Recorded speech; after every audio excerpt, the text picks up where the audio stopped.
Hey guys, welcome to In the Room with Communitas. We hope that these events serve to kind of give a picture of who we are and what we're about at Communitas North America. We also really hope that these conversations bring inspiration and encouragement and just like provoke creativity in all of us about what it means to be the church and pursue Jesus's mission. Um, I'm James, and you guys know our guest today. It's Leon. Yes, it is. It's the funny part here. Yeah, it's kind of shifting roles a bit. We're still gonna format it like we normally do, where I'll ask a couple questions, and then Leon will ask a couple questions, but he'll just be asking himself questions. It'll get Well, we didn't talk about that part. no. I was Oh, this is gonna be fun. This is gonna be fun. but Leon, I know we did this a little bit early on, but would you just share a little bit of your story with us? Yeah. I think that, back when we first did the first episode, we kind of both did a little bit of an introduction for ourselves and kind of the work we were doing, or our connections with Communitas, how we got involved.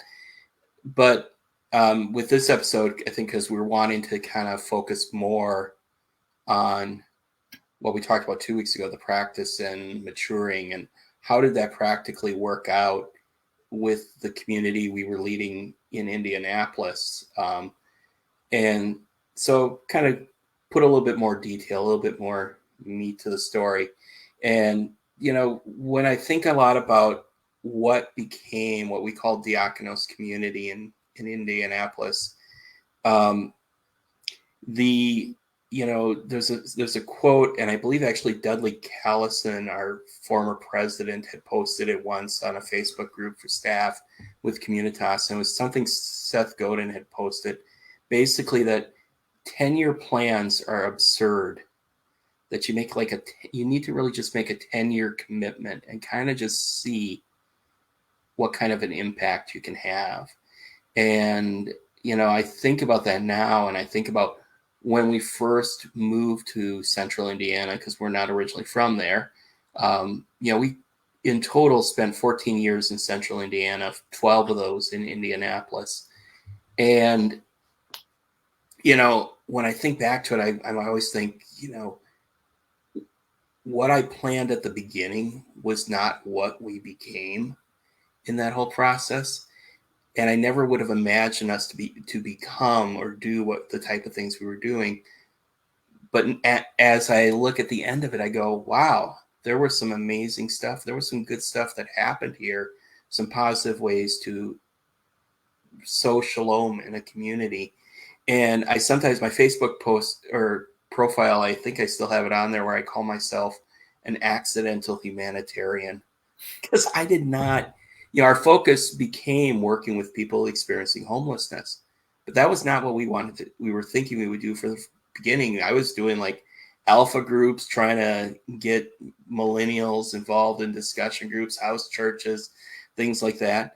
And we had some people that connected with us early on in those ways, but there was a point where we started to develop our identity, and it became more about serving other people. And that's where we came up with the name Diakonos community, because taking the Greek word for those who serve others, diakonos, that we became a community of people who serve others. Kind of before that, just kind of, give a little bit more background. I came from a college campus ministry background, spent a lot of time doing local campus ministry here in Minnesota, which, by the way, that's where we are now. And then also working for a regional or an area office in Indiana when we first were down there. And it was after that we began to transition into what became Diakonos, and really the transition that brought us to Communitas eventually. But we had tried missional things before. Here, when we were living in Minneapolis before Indianapolis, I'd helped a friend try to start a missional church. And we brought in a group of people. It was all trying to work with people who were used to a prevailing model church. And I think we weren't really clear how we do this, and we struggled to ever really successfully complete it, and that never really took off. But then, as circumstances progressed, that's when we started to try something a little different in Indianapolis. And in that, lo and behold, in that process, I discover Communitas, and I begin to discover a language that kind of helps describe what we were trying to do, and it helped create some a better sense of how we go about being the church in a community, and how we just look at how do we focus on mission first, and programs, and our strategy second, and things like that. And so, we started to gather together a group of people. Before we ever got involved with homelessness, we were the local high school was trying to start a food pantry, and I was part-time an instructional assistant there, and I was going to work with the special education department, but they were going through budget struggles and not able to find not able to fund it at the time. But they had a bunch of food that they had collected in this food pantry they were going to have. And so I was like, well, hey, maybe I can get a few people from our group to come and help, and we can get it set up. And there was a church we based out of, and some of the people from there helped out as well. And we just said, hey, let's see what happens here.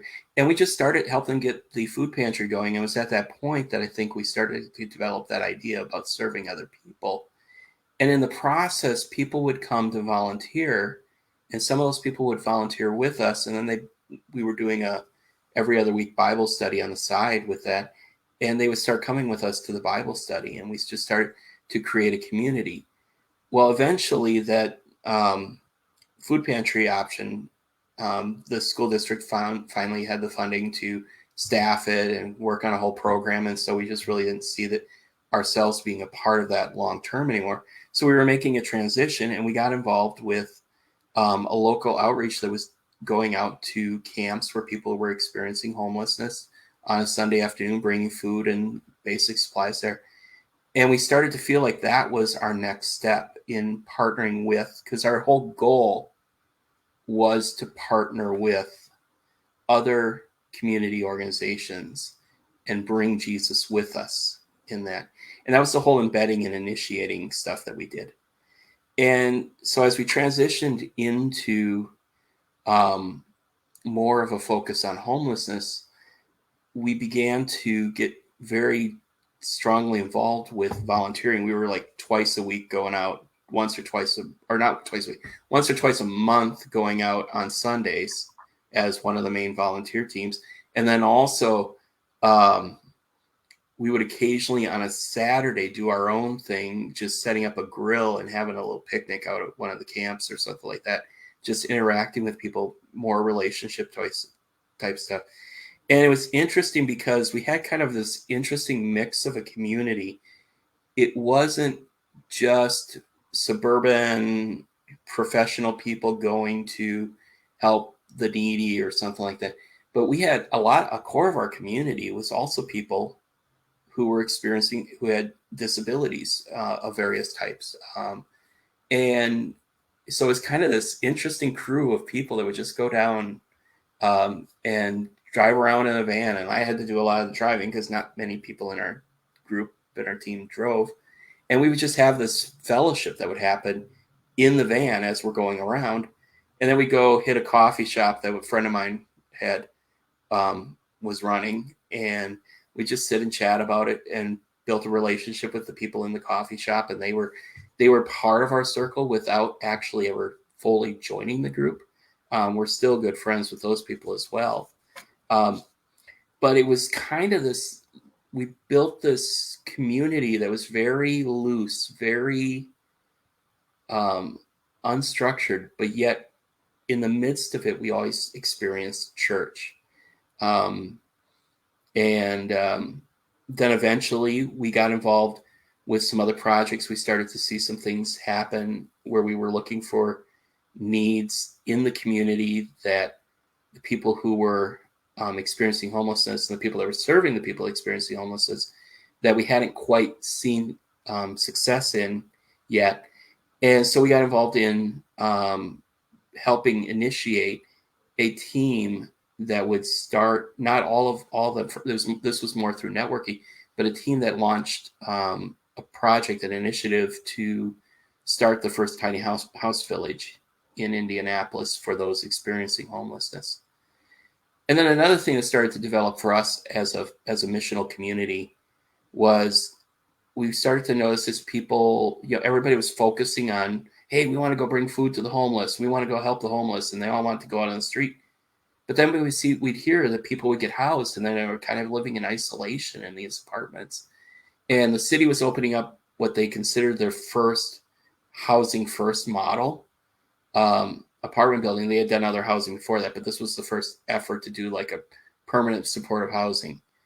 And we were helping collect items we were working with some of the service providers and helping collect items for the apartments, because they were going to be fully furnished, but they didn't have all the little appliances and the things you need in a kitchen.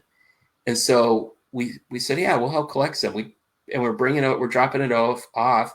And one of the social workers who had become a friend with, she's like, we've been talking. We need to maybe have some type of a meal here every once in a while.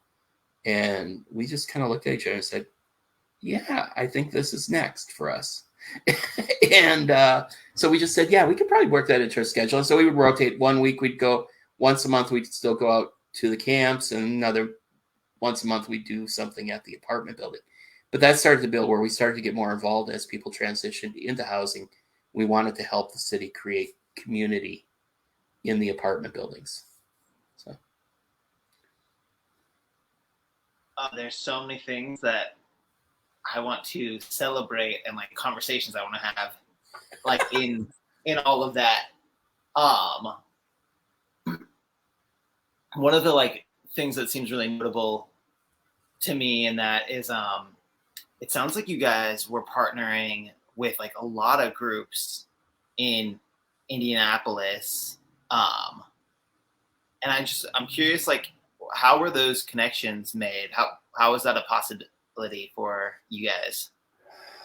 well, and it was multi-layered. And some of that came out of, I'm naturally a networker.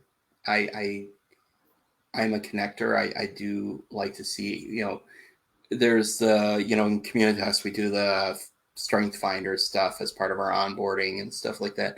And I was discovering, in that whole doing the strength finders, like connectedness was one of my top 5. And I was like, yeah, I can definitely see that. And so part of it was just learning to look for this. We're just intentional about, we're not going to do our own thing. We want to cooperate with people who are already doing it and not feel like, oh, we got to start our own ministry or something like that. I think a lot of times when churches approach the idea of, oh, well, we're going to start helping, refugees, or we're going to start helping the homeless, or we're going to start helping,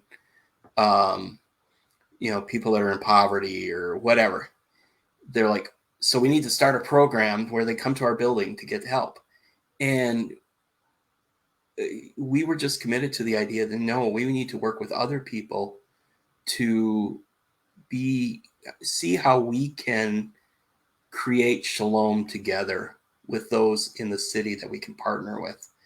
And in Jeremiah, everybody likes to quote Jeremiah 29:11. I got plans for you to prosper you and all that stuff. And they forget the context of it, that Jeremiah is writing this letter to the exiles in Babylon. And he's saying, be a part of the community. You're going to be there for a while. So get in, just, be followers of Yahweh. Don't get into their idolatry, but look at how you can bless the city. And we call that sowing shalom. And that's the word he used in that context. And we really committed to that. And I think that's critical because so often, a lot of times, in fact, when we first got involved with issues related to homelessness, there was a lot of divisiveness going on between the city and the faith-based groups and the professional service outreach people, the social workers. And there was a lot of distrust happening. A lot of that revolved around one particular camp that was closed at that time. And as I was watching this and seeing all this fighting back and forth, I was like, we all need to just kind of humble ourselves a little bit and learn to work with each other and find what our common values are. What can we agree on? We may not agree on everything, but there's got to be things that we can agree on and we can work together with.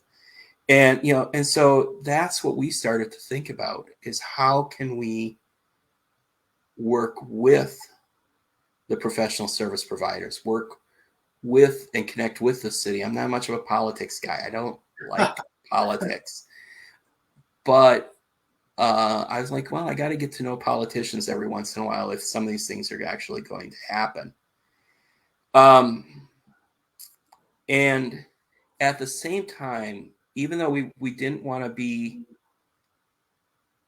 we didn't want to be combative, and we didn't want to be like just take the assumption that government's bad or anything like that, or distrust government. We had to also be willing to occasionally say, you know what, I think that you're not doing things right here, and I think when injustice happens, you have to be willing to still say something. Yeah.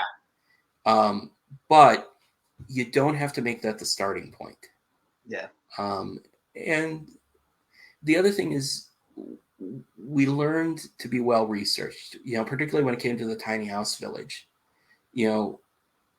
People were constantly coming to talking to different politicians. Oh yeah, I want to start a tiny house village, or they saw it on the news, they saw a YouTube video. And I was like, if we're going to do this, we need to make sure we do it well. We need to research it well. Where has it been working well? And we need to understand everything.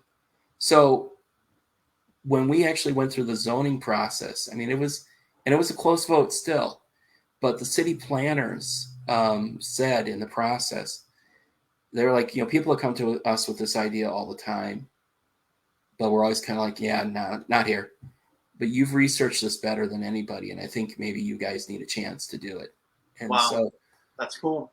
I think we have to value doing things with quality when we're going to work with the community, with the city. And they're not always going to agree. I mean, they're still kind of, they look at the tiny house village as kind of like, well, yeah, but partly because, there's studies out there of other ways that you're supposed to address homelessness. And they're like, oh, you're not in the studies yet. Yeah. So, but I hear the studies are coming out. So not us specifically, but I mean, academia in general is starting to put out more studies on. But I meant that was kind of the whole approach. And I think in that, part of that is we also saw the professionals that were serving our friends experiencing homelessness as part of our mission. Yeah. Part of our purpose in being involved, where we could, I became friends with a lot of them over the years, and have been able to, like, when they're having down days, encourage them and things like that. Because we've all experienced the same thing of the struggle of working with people that are experiencing homelessness and the challenges that go with it. And there was one really cool event that happened. We were at the time meeting in this co-work space where I was using the co-work, and then we would use, they threw in letting us use the conference room, but we could actually spread out over the whole floor on Sunday nights for our gathered meeting every other week. And there was a couple that we had really gotten to know really well that was living in one of the camps, actually right across the street from where the co-work space was when that opened up. And they, everybody got to know them. They were part of, a lot of us really cared about them a lot. They went along with one other guy. One other guy had been in their camp, had been hit by a car, won a lawsuit, got an insurance settlement. So he bought a van and they headed down to Florida. They're like, we're not doing another winter here. And so they moved to Florida and they're camping out in Jacksonville. And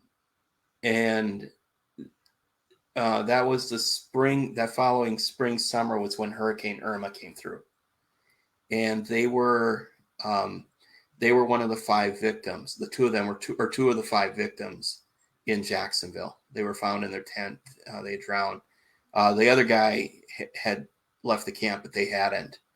And when we had the memorial for them, it was just one of those things where we knew that this was one of those deaths where it really was hitting everybody hard. Everybody was, the word began to spread. I got the phone call from the guy that they went down there. And so we're like, we need to call people together. And we just had a memorial time that we facilitated for it. Had about 25 people in the room. People that would typically not sit down in a room with each other. All in a circle.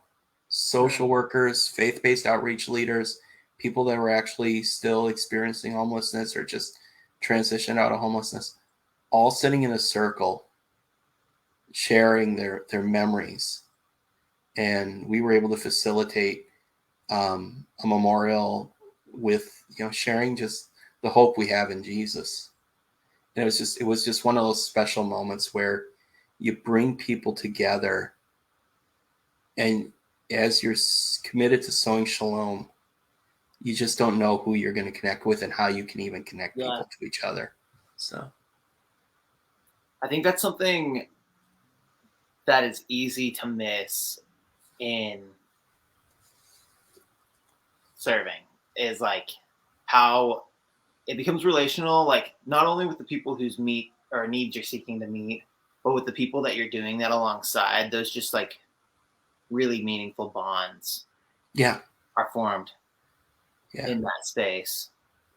I also just think if we're called to imitate Jesus being a servant, what a cool way to do that, to like find the beautiful things that other people are doing and figure out how we can serve right in the midst of what they're doing. Just really, it's cool. Yeah, it is. I think we have to affirm what people are, that we share a commonality with, we share a common humanity with. Kind of on that front, the Circle City Village, the tiny house village that we're working on, people are always asking, are you guys faith-based and all that? Because there's people involved in churches. We're building on the property of church that's owned by a church.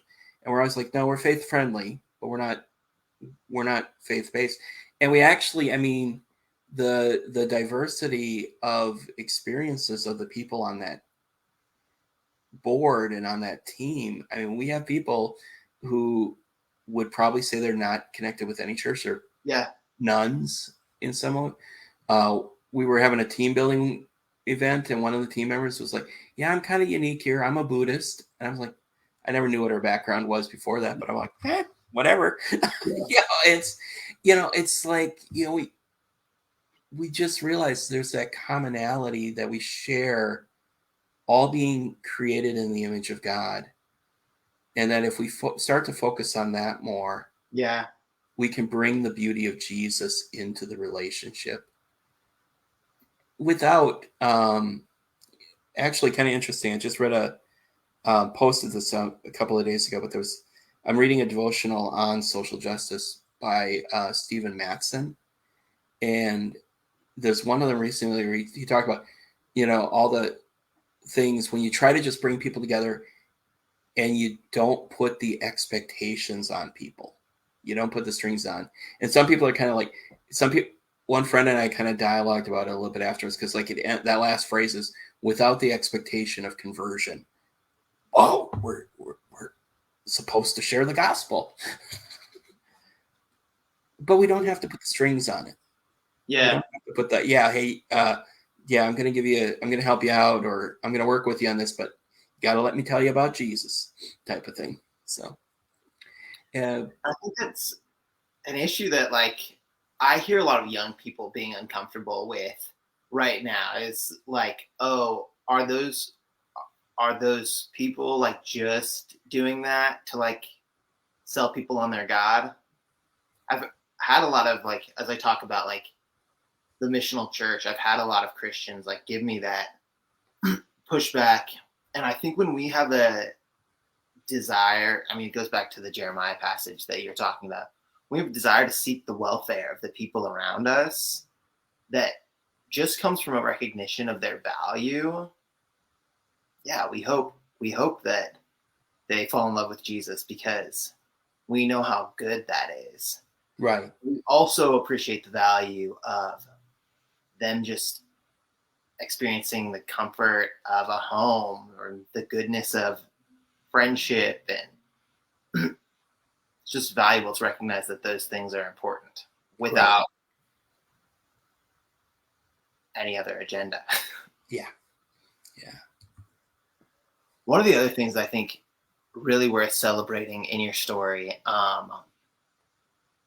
it sounds like Diakonos had a lot of economic diversity within the community, which is so cool. I think that's something that I really desire to see in the church that I belong to right now. And I'm excited when I do see it. It's like, oh, this isn't just a bunch of upper middle class Mm-hmm. us people. um, but I also recognize, I'm sure there were challenges to that. How did you contextualize like Diakonos in a way that helped everyone belong? And Um, that's really important, and I think um, one thing in another book is "Submerge" by John Haynes, I think is the name. Actually, the funny part is this quote I got from Missional Essentials, quoting John Haynes out of Submerge. I need to read Submerge, but I love this quote enough that I love this book just for this. But he basically said, we can spend our whole lives trying to help the poor, and we can just go in with we're going to start doing stuff for the poor, and we'll get 10 years down the road and we'll still be doing the same stuff, never, and just kind of be a pleasant, well, a not so, a tolerated guest because of the services we provide. Or we can start with the goal of befriending people that are poor and together come up with the solutions. And that's something that stuck with me. I've quoted it many times. Some of our core people still quote it quite a bit, or I'll post it on Facebook. I'll say, man, this is still so good. And Cole, one of our core guys, will be like, yeah, man, I still remember that. I think about that regularly.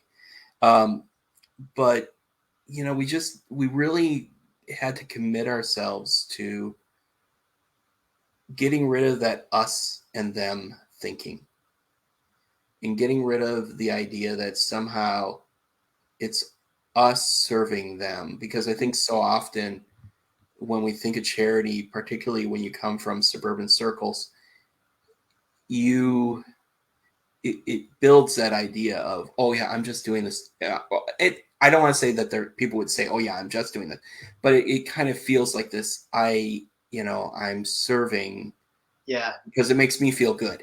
It makes me feel good. In fact, we would take volunteers. I started working with Food for Souls, the outreach organization we work with.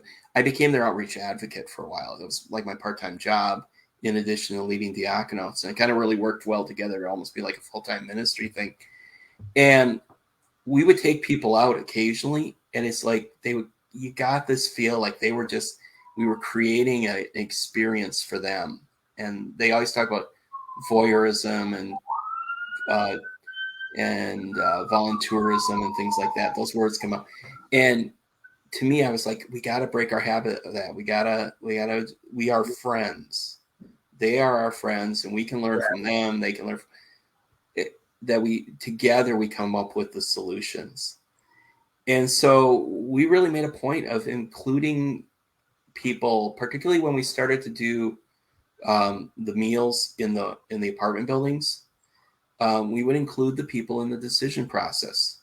In the apartment buildings, we would do generally people are always like, well, you can't preach the gospel or you can't do religious stuff in a federally subsidized apartment building or something like that, and we talked to the management. They're like, well, provide the food for everybody, and then let people decide if they want to stick around for a Bible study or something, Bible study or whatever, type of thing. And that's what we would do. And but as we did it, we would serve food, and then we would just say, hey, you want to stick around for? We just call it a simple church time, and we would do worship, and we do um, music worship. We'd pray, do a lot of discussion, things like that. Yeah. And we just included the people in the process of deciding. When it came to music, we had a lot of people. The majority of our team were white, but when we were in the apartments, we were often the minority. A lot of the people living in the apartments, because Indianapolis, like a lot of those cities, the Black population is disproportionately experiencing homelessness. Mm-hmm. So a lot of the people living in the building were Black. And so we would just made a point of like listening to, they would say, hey, like it was really cool. Some of our team would sit down, and one woman, they would sit around a table together, and they would just listen to music in general together. And they started to pick up on what she liked. And we incorporated it in the music time. And because she loved gospel, I'm a acoustic folksy type of guy. That's the type of music I like. But we had a lot of people who liked traditional gospel music. And I'm like, you know what? We're going to incorporate that into our worship. And we included them in the process of deciding it. We treated everybody as equals. Everybody had a role in contributing. We would, at the end of our meetings, we would take the part, because I think we wanted to create an environment where we were constantly discipling people and informing people spiritually. I did not grow up in a liturgical background, but we made it part of our liturgy that we quoted a faith statement at the end. And we just simply took the diakonos or the communitas 7-point statement of faith, and we would take turns reading it. We would, like, one would read one, and we couldn't not do it.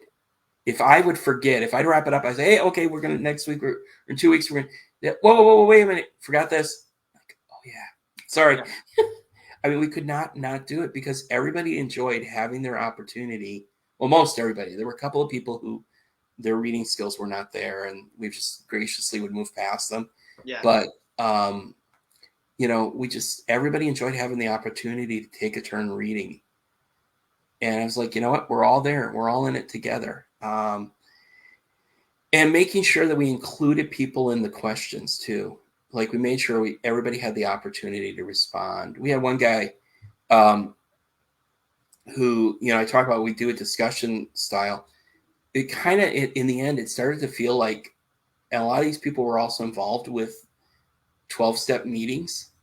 And so it would feel like a 12-step meeting in some ways. I mean, to them, it just felt normal, like to sit around in a circle and talk about life, talk about a short teaching. And this one guy in particular at one of our buildings, and he would come to our house and he'd join us for house church at our house or different locations where we were meeting at times, became one of our regulars towards the end. Rodney was his name. And it was just a valuable friendship to have with him. And he would Tina once joked, he said, because he was like there faithfully, he would always help us set up, he would help us cook food, help involved in the cooking of the food, always making sure everybody's signing in the sign-in book, things like that. And we're like, Rodney is like the best deacon we got here. But then he would, or sharing, I was coming prayer at the time, he would like ask if he could have permission to pray or what. He'd say, hey, can I pray now? And he would start it pretty much like when you introduce yourself at a 12-step meeting. It was like, hello, I'm Rodney, and I'm here just to share about Jesus and celebrate my Jesus. And I'm going to pray about that. And it was just, it created this environment where everybody felt like they had a role. Yeah. And they were important. One woman, Joyce, her thing was she would fold the napkins and hand it out to everybody. She'd like make sure everybody had a napkin. And we were always, it's like, that's your part, things like that. So it's like we just made a point of including everybody and not saying, hey, we're the ones serving you. When we serve the meal, we made a point of, I mean, COVID hit, we had to change it for, but we would put the food out and people could serve themselves. And we just sat around a table together and ate Yeah. together. Yeah. We also, people would start to say, hey, I want to bring something. And we like, go for it. And it was some great food that we got to eat. One time, okay, so now I'm a pescatarian. You know, I only eat fish. And this was after I kind of shifted. And this one woman was like, oh, I just made some greens. You got to have my collard greens. I'm like, okay, I will. But don't you have bacon in it? Yeah, but that doesn't mix. And so I was like, okay, I'm going to have some. And I was like picking the bacon out, but I'm thinking in the back of my, I know the grease is Yeah. in the, and I got about halfway through it and my stomach was kind of like, but I'm like, you know what? I'm going to enjoy these collard greens. And it was just a sense of everybody could be a part, anybody could contribute. Yeah. And we are not, we're not here to serve you. We are here to be together and to fellowship together. Yeah. Oh, I think that's really valuable. Just like I think one particularly with the population living on the streets, when we're able to like treat them with the humanity that they ought to be treated with, it's very powerful. When I was doing case management stuff, it was like pulling teeth trying to get people to sit down and have a meal with people living on the streets. But we're like, hey, we don't want you standing behind a table, like serving food. We want you sitting down and building friendships. And that act in itself, I think, just reminds the individual of the humanity of the person Right. who they're eating with. But also, I think it's really, really powerful in church, whether it be with people who are very different than us or not, just treating them as if it is a privilege to give to them and it is a privilege to receive from them. Yeah. Yeah. I mean, that's what I think we have to remember. We can receive as much from others as we feel like we can give them. You know, some of our people would talk about they would spend time at the faith-based mission in town, and or they were in the program for a while or something like that. And they would every week they had to get on a bus and go with everybody from the mission, or a group of them would go, and they'd go to a different church. And it's like they just felt like they were always a spectacle. It was like, oh, here's the section where you get, and it was all about, oh, look at the people we're Yeah. helping through, so and so. And I was, and they're like, yeah, we get to hang out with you and just be us. And it's Yeah. not, it was a different feel for them. Which is what we want so badly, like as personally from community. Like we just want places where we feel like we belong and we're one, that we're valuable enough to be generous towards, and two, that we're valuable enough that people like want to like hear from us and learn from us and receive from our gifts. Yeah. I love that. Well, we had a time once, where one of our daughters had a birthday coming up, but one of our guys in the community was gifted artist, really good. And part of his whole life recovery was continually rediscovering his art and rediscovering what he could do. And so one time we were just like, you know what? So and so's birthday's coming up. One of the girls was had a birthday coming up, and she was kind of really into Star Wars. Well, she still is into Star Wars. And we took a couple of we pulled together a couple of examples for him, and she also really liked horses. so, and so he created this painting for her, or colored pencil drawing of her riding a horse looking like basically a Star Wars bounty hunter or something like that. That's awesome. And it was just, and we paid him for it, but it was like, that just is kind of the, hey, you're part of the family type of a thing. Yeah. Another thing I was wanting to hear from you on is what were some of the practices that you guys felt were essential at Diakonos?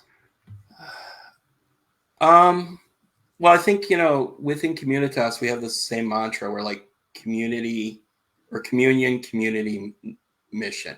We talked about it 2 weeks ago with Mike and Bethany. Yeah. That wherever you have those three things happening, that's the functions. Those are the essential functions. We have life transforming communion with God, whole life community. And that really did become a part of it, where people could feel free to come over and have a board game night with us and things like that. And that you have a sense of mission together, that you're on mission together. And that happened a lot through our serving and stuff like that. But, what we did, like we would have a teaching time, and it was more, like I said before, it was more discussion oriented than sermon oriented. I think if I started to preach too long, people would start chiming in like, hey, I'm wondering about this and all that. And you know what? We were just used to it. And it was fun. I was like, that was my cue. Oh, yeah, you're going too long. We made a point of eating together, which I talked about before. We had parties quite often. Some of the cool events, and these would involve even the staff in these buildings. We had a really good relationship with one of the social workers that was at this one apartment building. The first one we started working at, and we would talk back and forth about, hey, what about, what would be, and one time she's like, we need to do something for Memorial Day weekend. And so we just had a big Memorial Day weekend picnic. Her and her kids, her husband were there, and we just set up, and our people were there, and we just all sat together, and it's a fenced off parking lot, and we grilled food, and I actually just got an outdoor stove, and I was cooking up burgers on the griddle and stuff like that, and we just had fun cooking together. But we would have parties. We would do Christmas parties in these places with the people that we were with. One of the Christmas parties, one of the guys was a guitar player. So we said, hey, why don't you play some songs at the party? And then we brought our keyboard too. And Tina was playing keyboard. And then one of the guys in the building was like, man, I love to sing. Can I join you?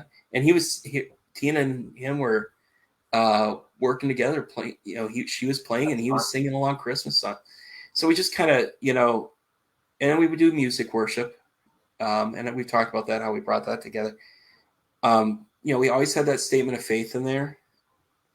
And we used a lot of the Bible Project videos and stuff as explainer opportunities. It was interesting because we would call it Simple Church. And one of my guys said this, he goes, we call it Simple Church. That's because you really do make it simple. We didn't dumb it down. I mean, we would talk about some pretty challenging stuff. Yeah. But we just put it in a way that it was like where people could feel like they could understand it and just take the Bible for what it is, not try to create this complex theology out of it, and to really just let people discover the word on their own. And we would use the mantras, like from Bible Project, one big story that leads to Jesus, and we kind of keep bringing that back up. We were always flexible with the location. It's not, people get caught up with like a building. Oh, we got to be in this building. Or we got, or we got to meet on Sunday morning. We were flexible with the time. I think we met on Yeah. Sunday morning maybe twice in the course of 6-7 years. The locations changed. We would be in an apartment building for a while. The COVID hit. We had to figure out how can we struggled for a long time because all the community rooms in the apartment buildings were shut down. But we found ways that we could still distribute food, and eventually found ways that we could at least get the core people together in different settings, like if we met outside the building or something like that. So we found ways to kind of create opportunities to still connect with each other relationally. And I was thinking about what essential practices. There was something else that was kind of crossing my mind. I think we also, one important thing we always remembered is that we would change. We made it a point to kind of rethink our expectations and not feel like we had to have, dramatic conversions and stuff like that. We kind of just realized we have to be comfortable with letting people move on their own pace and all that. And sometimes people would join us. We had some people that would come and they would be we were pretty sure they were intoxicated or something like that. And they would kind of just go on for a bit. And we're like, you know what? Hey, let's just listen to it. Let's, just keep them involved in the conversation. So, but we just always kind of made a point of let's do something in a way that's interactive. And we had communion. We would do communion in it too. We took all the things that we would commonly think of as worship, and we brought them into the environments where people were. And that was something that we were committed to. And it wasn't always easy. I mean, but we made a commitment to, we want to be where people are, and we want to get involved in the environment. And one of the buildings, the second building that we started work with, had some major, it was not the easiest building to be in. People were breaking in all the time. I'd walk down the hallway and somebody had slept in the laundry room and then decided they couldn't get into the staff bathroom, so they would just leave everything on the door or right outside the door at the staff bathroom in the hallway. I walked down the hallway and I'd smell this stuff and I'd be like, oh Lord. But we needed to really be clear that we were in their environment. And it was challenging at times. It's like, that building also had some bug issues. Yeah. And I had to develop a routine for coming home to, when the bed bug, just to make sure I wasn't bringing bed bugs with me home, because Indianapolis has a big bed bug issue. And some of these buildings, you would see them there in the building, and just had to remember to kind of follow some procedures in order to try to not bring that into our home life. Yeah. And some people would actually freak out about that, and they were like, oh no, I can't go there. And I'm like, you know what? It's not, these are people we love. Yeah. These are our friends. Yeah. And we need to keep entering their world. Yeah. And not judge their world. And see, how can we be the light? How can we raise their humanity in their world?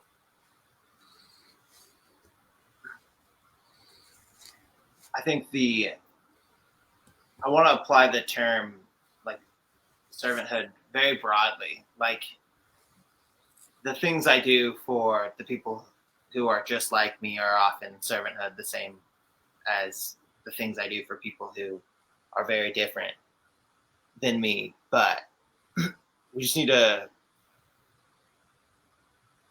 I think, recall that like Jesus was willing to like make such significant sacrifices in order to serve the people that were his friends Yeah, well.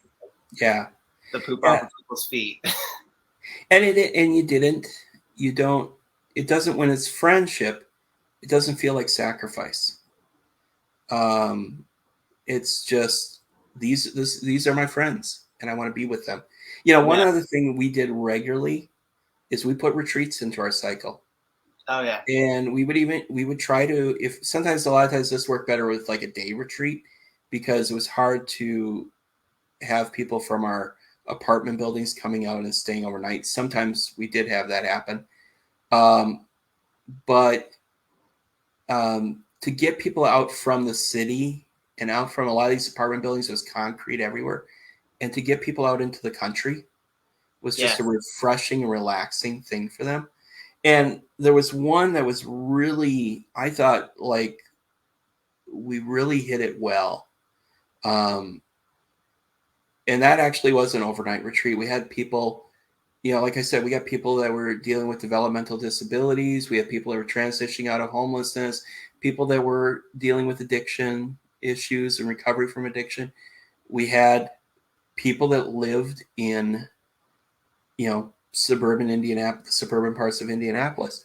And we came together for this retreat at this one state park, had cabins that people, I think we had like 3 cabins. We were all kind of splitting between people. And we actually got it with me. We read "In the Name of Jesus" by Henry Nouwen, That's and awesome. as I thought about that moment of that retreat, we were talking about the life of Henry Nouwen and how he laid aside all his academic credentials to live among people that were um, experiencing severe disabilities, and to work among people experiencing severe disabilities. I'm like, and we're practically living it right now because we're all friends with each other. We all, all care about each other, and that was how we, we just made that an important part of how do we create relationships of equals. And and we would see people come in who wanted to be a part of that, who typically that would not be their circle. But one guy who became part of our core, really one of our core leaders, him and I were working together as instructional assistants at the local high school. And we were going down, this was before I was working for Food for Souls, but we went down to clean up a camp. And he decided he wanted to volunteer with me. And then he started coming along and serving meals with us. And then I said, yeah, hey, we're doing this whole Bible study thing. He goes, I haven't been in a church in a while, but I like what the people that are in this group do, and I want to be a part of it. Yeah. And he became one of our core members. That's awesome. And really, I mean, still a good friend, and one of those guys that could come around and play, Jackbox games at our house on the TV Yeah. some nights. We always made sure he was one of the people we had to make sure we connected with before we moved out of Indianapolis. So. Ooh, I know we were running low on time, but there's one more question in here that can we try to get to it? Sure, let's go for it. All right. I would guess a lot of people will listen to this and be very excited about the success you had leading a community to be very missional. But I also know that it's just challenging to accomplish that, whatever language you want to use. Yeah, how did you do it? How did you guide a faith community to live missionally? Well, I think, modeled it for a big part of our lives. People knew that we weren't going to ask them to do anything we weren't willing to do ourselves. And I think in a lot of it, like I said before, we just broke down that us and them thinking, brought up the idea that we're all equals. And it wasn't always easy. We had challenging times. We learned to live through all the emotions of community together. You know, you had the victory times, and we had people die, plain and simple. You know, I shared the one story, but I think I did more memorials than I ever did weddings in that time period in my life. Um, which, you know, clergy kind of always try to think about those type of things, but I had to adjust. We made a point of adjusting our expectations because, you know, I was trained in traditional or prevailing model church thinking, and so on how you start a church, and I did, you know, and how you want to bring people, you know, grow it, and you know, we had to be comfortable with that. Some people were not going to mesh with this community well, and they may come through for a while, and they just may figure out it's not their thing. But we had to be okay with that, and it's actually something I had to grow in too, is to understand that sometimes it's okay if people don't long term commit to us long term. So we had to adjust our expectations a lot, and then also I think the fact that we had, you know, we experienced things where, I mean, we one time we lost a guy by suicide, and that was a hard season to go through, and we all grieved deeply for that season.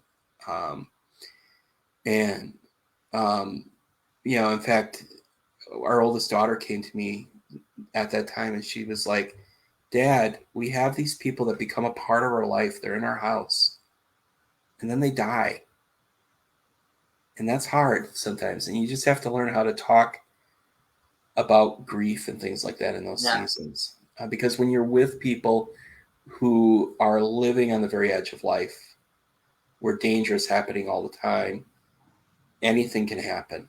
Anything can happen, you know." But we also had times when things, I mean, I have to say, one person we didn't lose. And it's like a miracle every time, because there were at least three times he was on his way to, and, you know, one time a branch broke. One time he managed to call the ambulance just in time to get him into the hospital, and, you know, because he had a second thought of, but so many times we could have lost that person. Yeah. But yet we didn't. And so it's like you see this mix, and you're like, you just realize you're going to be involved in the messiness of people's lives, but you love no matter what, and you love like Jesus no matter what.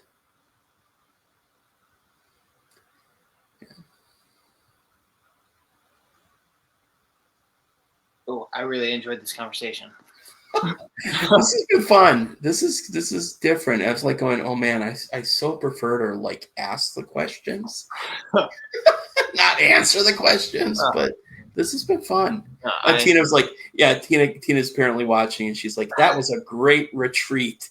Oh yeah, the other fun part with that retreat, we were out hiking on the creek, and the girls were out hiking with one of the guys that had transitioned out of homelessness, and